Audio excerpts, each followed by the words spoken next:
हमारे देश में कंपाउंडिंग इंटरेस्ट का फायदा सिर्फ उन लोगों को पता है जो गांव में 2.5 या 3% की रेट से गरीब लोगों को कर्ज यानी कि लोन देते हैं। कंपाउंडिंग इंटरेस्ट आदमी को कैसे निचोड़ता है और आम आदमी को कंपाउंडिंग इंटरेस्ट कहाँ पे पैसा इन्वेस्ट करने से मिलेगा, इसके सारे क्वेश्चन के जवाब आपको इस वीडियो में मिलेंगे। इसलिए इस वीडियो को बिना स्किप किए हुए एंड तक जरूर देखें। नमस्कार दोस्तों, आज के वीडियो में हम बात करेंगे स्टॉक मार्केट की हिस्ट्री में मार्केट कब कब कितना गिरा और उसे वापस रिकवर होने के लिए कितना टाइम लगा। लेटेस्ट 3 क्रैशेस के बारे में हम देखेंगे। 1970 में मार्केट टोटल 36% तक गिरा हुआ था और उसके 31 मंथ्स के बाद 70% के रिकवरी के साथ अप हो गया था। 1970 के बाद 1987 में मार्केट -34% गिरा हुआ था और उसके 113 मंथ्स के बाद 417% के रिकॉर्ड रिटर्न के साथ मार्केट अप हो गया था। उसके बाद 2008 में सबसे बड़ा क्राइसिस हुआ था।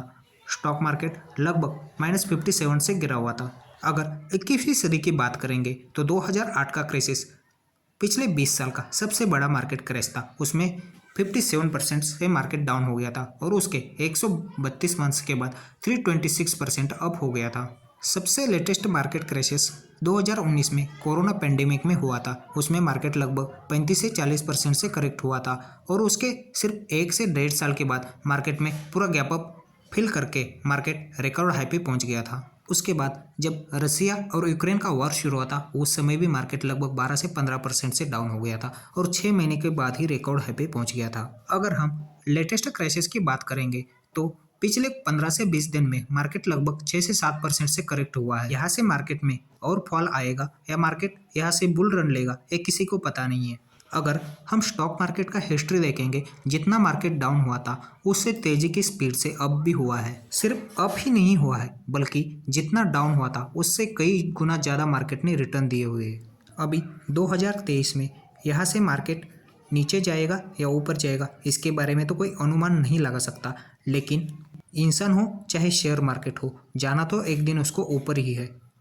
इसलिए अगर आप भी म्यूचुअल फंड या स्टॉक मार्केट में या ट्रेडिंग करते हो तो आपको डरने की कोई बात नहीं है। अगर आपका म्यूचुअल फंड एसआईपी इन्वेस्टमेंट अभी नेगेटिव में चल रहा होगा तो आपको डरने की कोई बात नहीं है। एक ना एक दिन मार्केट प्लस में रिटर्न आपको देगा ही देगा। सिर्फ मार्केट आपके पेशेंस को देखता है और अगर आप लॉन्ग टर्म के लिए इन्वेस्टमेंट कर रहे हो तो मार्केट से अच्छे रिटर्न मिलना ही मिलना है। अगर आप इस वोलेटाइल मार्केट में आपने लगाया हुआ पैसा माइनस में गया ऐसे समझकर अगर पैसा विड्रॉल करोगे तो आपका मार्केट में पैसा कभी नहीं बन सकता है। और ऐसे लोग ही गलत अफवाहें फैलाते हैं। शेयर मार्केट एक जुआ है, शेयर मार्केट में कभी नहीं पैसा लगाना, शेयर मार्केट में पैसा डूब जाता है। यहाँ पे देखो, अगर आपको प्यास लगेगा तो आप जहाँ पानी है उस तरफ ही जाओगे। अगर अपने व्यवहारिक जीवन में भी अगर आपको पैसा चाहिए तो जहाँ ज़्यादा पैसा होगा उधर ही जाना पड़ेगा। जो सर्वसाधारण लोग हैं जिनका इनकम ज़्यादा नहीं है या सैलरीड पीपल है, उनके लिए अगर इन्वेस्टमेंट का सही तरीका है तो आज की डेट में इक्विटी म्यूचुअल फंड के अलावा अच्छा इन्वेस्टमेंट का तरीका और कोई नहीं हो सकता। इक्विटी म्यूचुअल फंड में आप मिनिमम 100 रुपये से अपना इन्वेस्टमेंट स्टार्ट कर सकते हैं और आपका आने वाला फ्यूचर आज आप कितना कमा रहे हैं उसके ऊपर डिपेंड नहीं है, बल्कि आज जितना कमाया उसमें से कितना सेव कर रहे हैं उसके ऊपर डिपेंड होता है। इन्वेस्टर के लिए यहाँ पे एक सजेशन है, अभी मार्केट 8 से 9% से डाउन हुआ है। अगर आप इस समय मार्केट में इन्वेस्टमेंट करोगे तो लॉन्ग टर्म में आपको बहुत अच्छे रिटर्न मिल सकते हैं। कि आप बियर मार्केट में इन्वेस्टमेंट करोगे तो आपको कम प्राइस में ज़्यादा स्टॉक्स, या आप म्यूचुअल फंड में इन्वेस्टमेंट कर रहे हो तो आपको कम कीमत में म्यूचुअल फंड की ज़्यादा यूनिट मिलेगी और लॉन्ग टर्म में यह एक बहुत अच्छा रिटर्न दे सकता है। पिछले कुछ दिन से जैसे मार्केट डाउन हो रहा था उस समय सारे इन्वेस्टर ने डर के अपना पैसा निकाला होगा और उनको नुकसान ही हो गया होगा, क्योंकि कल एक ही दिन में मार्केट में 600 पॉइंट की बढ़ोतरी आई थी और यहाँ से मार्केट बुल रन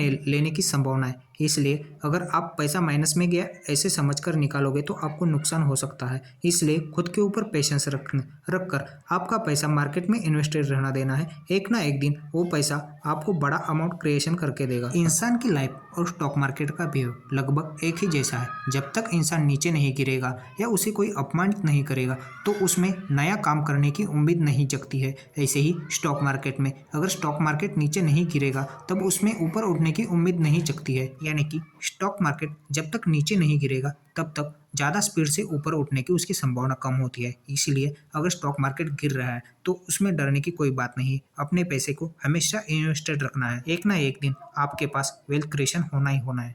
हमारे देश में गरीब और गरीब होते जा रहा है क्योंकि गरीब लोगों को एफडी, आरडी या बैंक में पैसे रखने के अलावा अन्य चीज़ों के बारे में पता नहीं है, या गरीब लोग कहीं रियल एस्टेट में इन्वेस्टमेंट नहीं कर सकते हैं। लेकिन इसके उल्टा अमीर लोग कई जगह रियल एस्टेट या स्टॉक मार्केट में शेयर परचेजिंग ऐसी जगह पे पैसा इन्वेस्टमेंट करते हैं, जैसे कि उनके लिए पैसा काम करता है। लेकिन गरीब आदमी पैसे के लिए काम करता है और अमीर आदमी के लिए पैसा काम करता है। इसलिए इन्वेस्टमेंट का सही तरीका जानना बहुत ही ज़रूरी है। आम आदमी और अमीर लोगों में और एक फ़र्क है। हमारे जैसे लोग स्टॉक मार्केट को जुआ समझते हैं क्योंकि उनको अच्छा नॉलेज नहीं है, लेकिन अमीर लोग हैं वह अपना इन्वेस्टमेंट स्टॉक मार्केट में करते हैं और स्टॉक मार्केट से कंपाउंडिंग इंटरेस्ट कमाते हैं।